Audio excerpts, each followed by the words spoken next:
Thanks for logging on to the Daily DVAR Halacha. And here's a brand new halacha for you, and it's for Tuesday, 14th day of October. Here we go. I want to remind you that Wednesday it's going to be Hoshana Rabbah, and there are all kinds of beautiful customs that apply to the day of Hoshana Rabbah.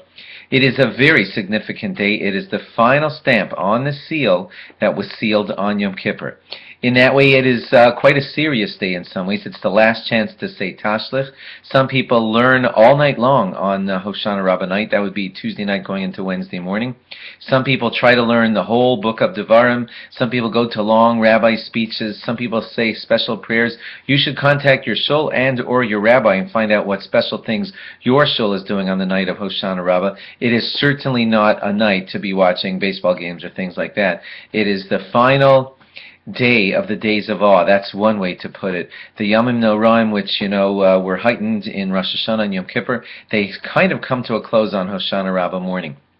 On Hoshana Rabbah morning, it would be a fantastic idea if you go to a very serious minyan, a minyan that's going to not rush through davening, but treat it like kind of like a Shabbos morning davening, not to aim to finish it within an hour, but to aim to say it meaningfully. And there are some shuls that will take more than 2 hours to do the Hoshana Rabbah davening because it is that important. The tallis will wear a white kittel as he does on Yom Kippur and days like that, so it is incredibly important for you to be in shul experiencing Hoshana Rabbah in the proper way.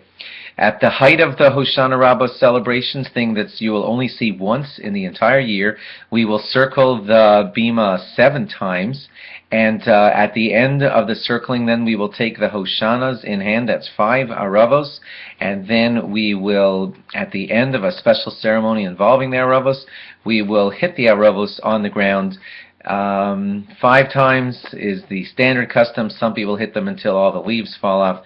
One of the ideas in this is that, remember we said that the Hoshanas, the leaves of the Arovos, are shaped like lips, and what we want to do is symbolically show that the Lashon Hara that we may have been guilty of during this past year, we will hit the lips against the ground until they either fall off or they're smacked 5 times. I don't know why it's 5, but that will signify that we are taking our Lashon Hara and pounding it into the ground. But there are many other hidden symbols inside of this, hitting the Arovos on the ground and 5 times and what it symbolizes, but I'm just giving you the surface view of the thing.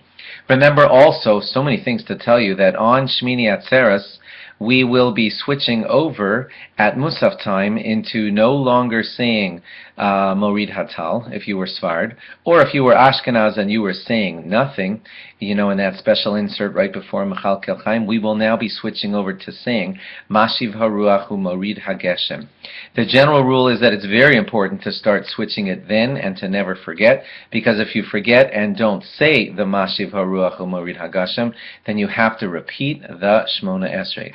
Little bonus to you people who are in the habit of saying Morid Hatal, like myself.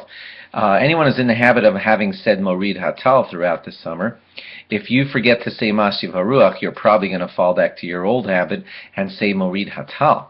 And if you said Morid Hatal, then you did at least mention one of God's powers in bringing moisture down to the ground, and therefore you would not have to repeat Shmona Esrei at this time of year if you were in the habit of saying Morid Hatal. But if you're Ashkenaz and you were in the habit of saying no insert at that point, and you forgot to say some insert as it now needs to be said starting Shmini Atzeres, then you omitted the proper praise of God's bringing moisture to the earth, and therefore you would have to repeat the Shmona Esrei. I hope that wasn't too complicated, but you can look in a good sitter. The rules for this are also listed in the back, and if you need more clarification, please by all means learn more with your rabbi.